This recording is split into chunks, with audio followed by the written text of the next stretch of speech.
एक राजा था, उसके 12 बेटे थे।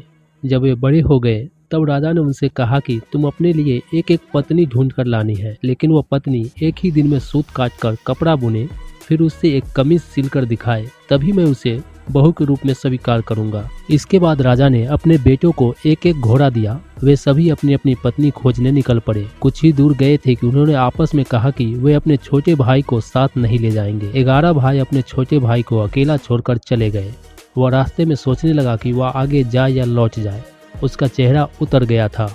वह घोड़े से उतरकर घास पर बैठ गया और रोने लगा। रोते रोते अचानक चौंक गया। उसके सामने घास हिली और कोई सफेद चीज उसकी ओर आने लगी। जब वह चीज राजकुमार के पास आई तो उसे एक नन्ही सी लड़की दिखाई दी। उसने कहा, मैं छोटी सी गुड़िया हूँ, यहाँ घास पर ही रहती हूँ, तुम यहाँ पर क्यों आए हो? राजकुमार ने अपने बड़े भाइयों के बारे में बताया। उसने अपने पिता के शर्त के बारे में भी बताया।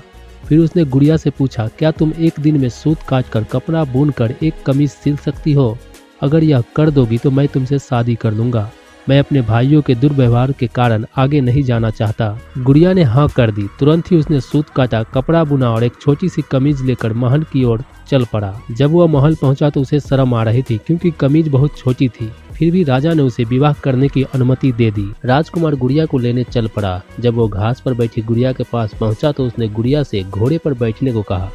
गुड़िया ने कहा, मैं तो अपने चूहे के पीछे चांदी के चम्मच बांधकर उसमें बैठकर जाऊंगी।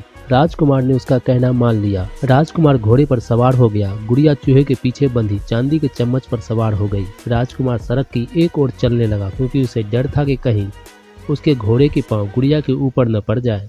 गुड़िया सड़क के जिस ओर चल रही थी उस ओर एक नदी बह रही थी। अचानक गुड़िया नदी में गिर गई, लेकिन जब वो नदी से ऊपर आई तो राजकुमार के सामने बड़ी हो गई थी। राजकुमार बहुत प्रसन्न हुआ। राजकुमार महल में पहुंचा तो उसके सभी बड़े भाई अपनी अपनी होने वाली पत्नियों के साथ वहां आ चुके थे, लेकिन उसके भाइयों की पत्नियों का न व्यवहार अच्छा था और न ही वह सुंदर थी। जब उन्होंने अपने भाई की पत्नी को देखा तो वे सभी जल भुन गए। राजा को पता चला कि बड़े पुत्रों ने छोटे राजकुमार के साथ दुर्व्यवहार किया है तो उसने बड़े बेटे को खूब निंदा की। फिर छोटे बेटे को गद्दी सौंप दी। छोटे राजकुमार का विवाह गुड़िया के साथ धूमधाम से हुआ। अब छोटा राजकुमार राजा था और गुड़िया रानी। दोनों खुशी खुशी रहने लगे।